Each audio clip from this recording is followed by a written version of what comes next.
What's up, everyone? Hemi from Ashcom. Got a brand new G39C. Gonna open up the box, check it out. Gonna install a new NPAS and a new Reaps Bucking in it. Just picked this up from the Blowback Armory. Check them out online. Got good people over there. It's completely stock with the without the NPAS. And let's see what we get here. So 380. So that gives us a base to work on. It gives you an idea of what they come out of stock. So go ahead and remove your body pins. Remove your mag housing. Remove your lower receiver.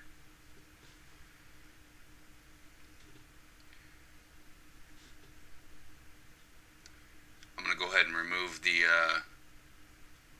front ris assembly.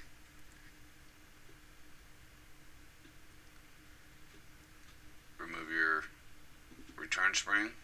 Set it aside.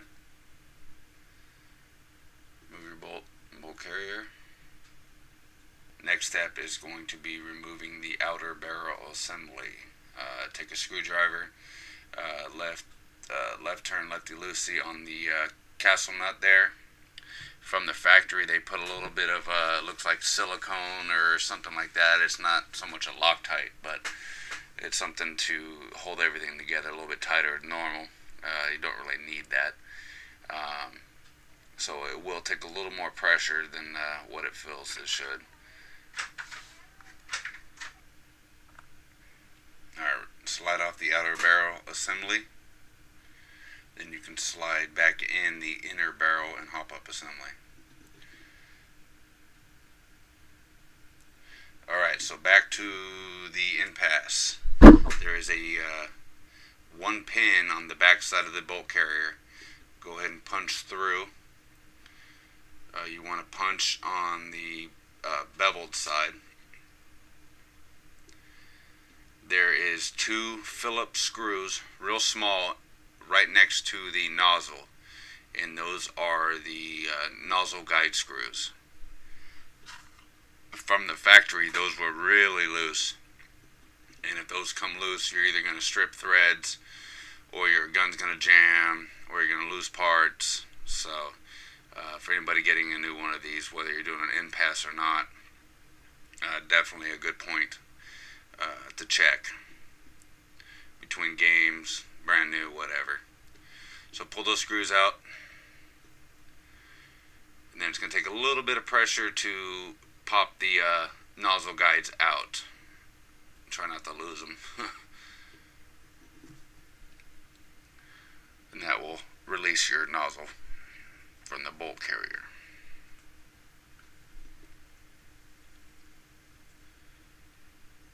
Next, you will remove, there's a real small pin that splits the nozzle. Doesn't take a lot of pressure, just punch that through. Set that aside.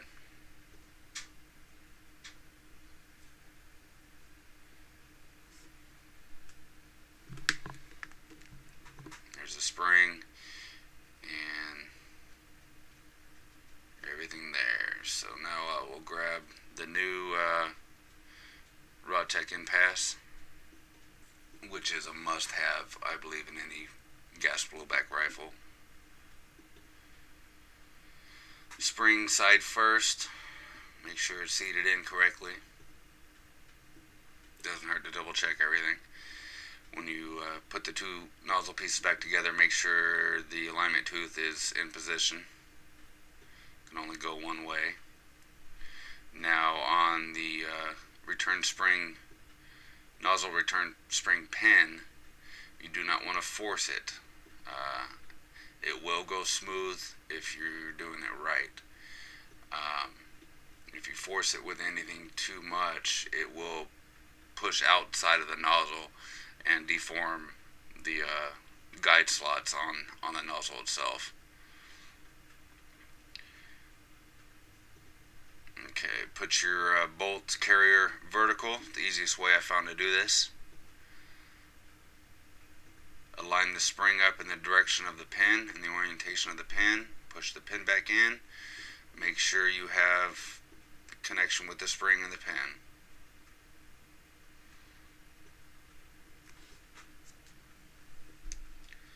Now reinsert the nozzle plastic guides, and there is a left and a right piece, so if it doesn't feel like it's going in correctly, go ahead and try the opposite side. Pull the nozzle out just a little bit, set the guide onto the rib, and there you go. Push them in, make sure they're seated all the way in.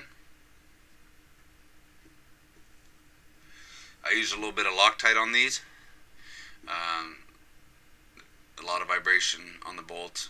These will loosen up, so use the blue stuff, just enough to keep things tight in there. Do not use the red stuff. Obviously you're going to be able to remove these at some point. Tighten them down. They do not need much force, especially with the Loctite. Just make sure they're snug.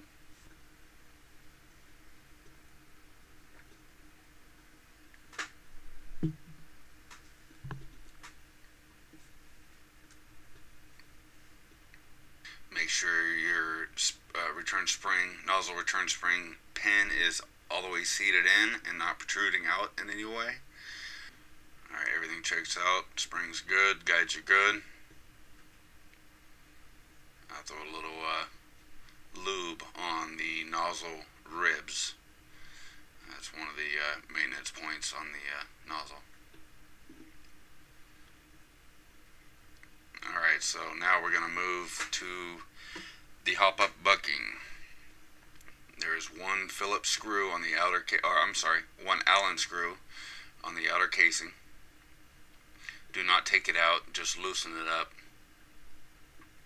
So just back it off a little bit. Slide the outer casing off. Then you have one Phillips screw on the Hopup assembly.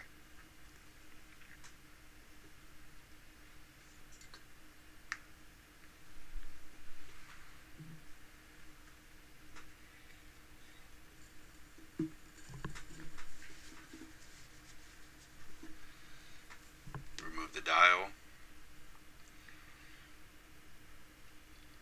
and since it's brand new, the casing has not been split, so I'm going to take a tiny screwdriver. You don't need a lot of force, just enough to open up the two pieces. And the little black piece that fell out right there, that's very important to the Hopup. Do not lose that little rubber piece. Split your casing, pay attention to where the parts are. That way you can correctly put it back together.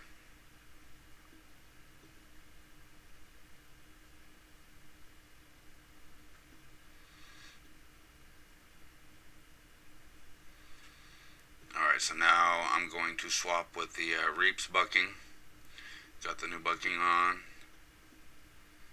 I got plenty of videos showing on how to put the bucking onto the barrel, so if you need that info, go ahead and watch one of our other videos. Reinstall the plunger and that little black rubber piece.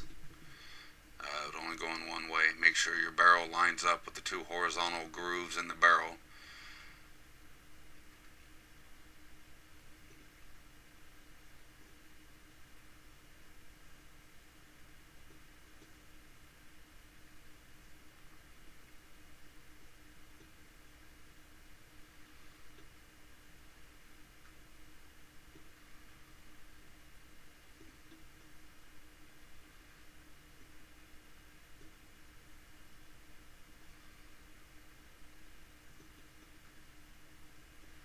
Make sure everything's seated correctly, snap together.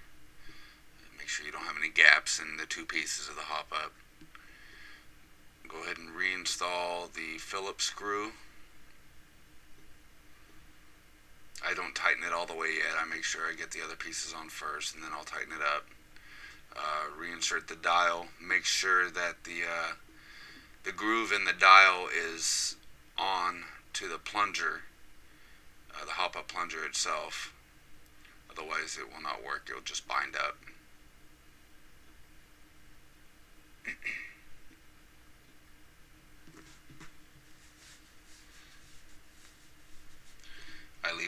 pop up all the way open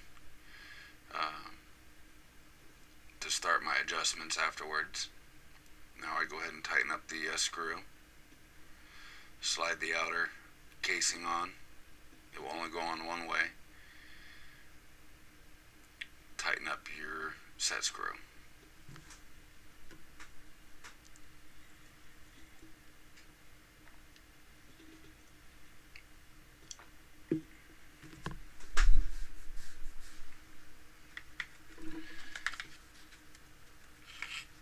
Now on your outer barrel, make sure the set screw on the very end is snug.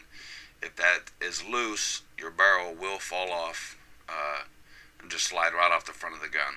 It's happened to some of our other G36s, so make sure that's tight while you're there.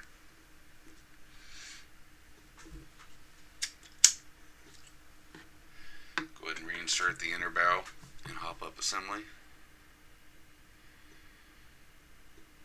Slide the outer barrel assembly onto it.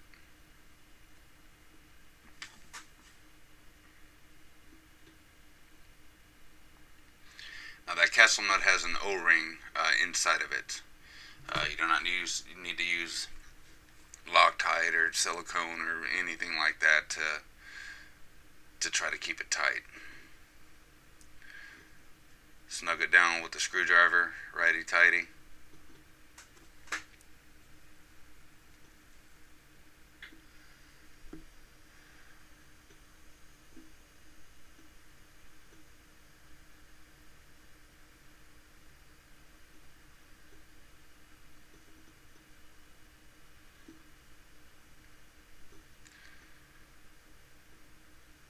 You can reassemble your gun.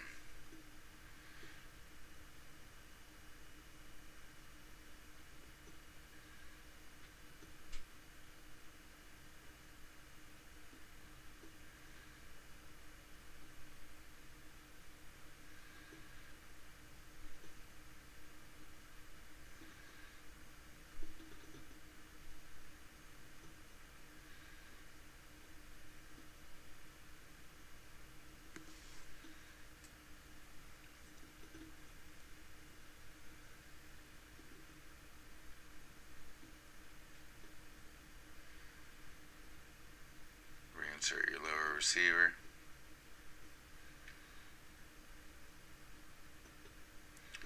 Reinstall the rear body pin.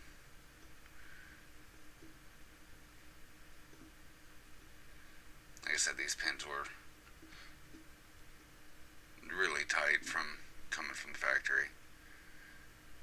If that one doesn't seat in, what you want to do is readjust your nozzle return spring or your buffer return spring, and it should just snap right on in.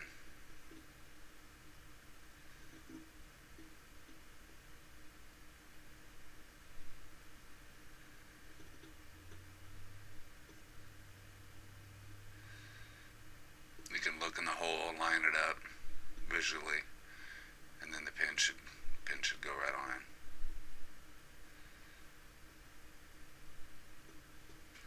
There you go. Let's do the chrono. After all that, see where she's at. After the chrono, then you can go through and adjust your hop and your NPAS and do all that and get your gun dialed in. So just with that, no adjustments.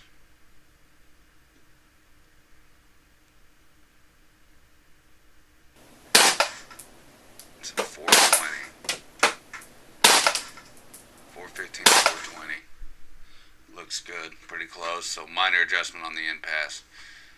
And that's Hemi from Mashcom. That's how you get it done. See you guys later.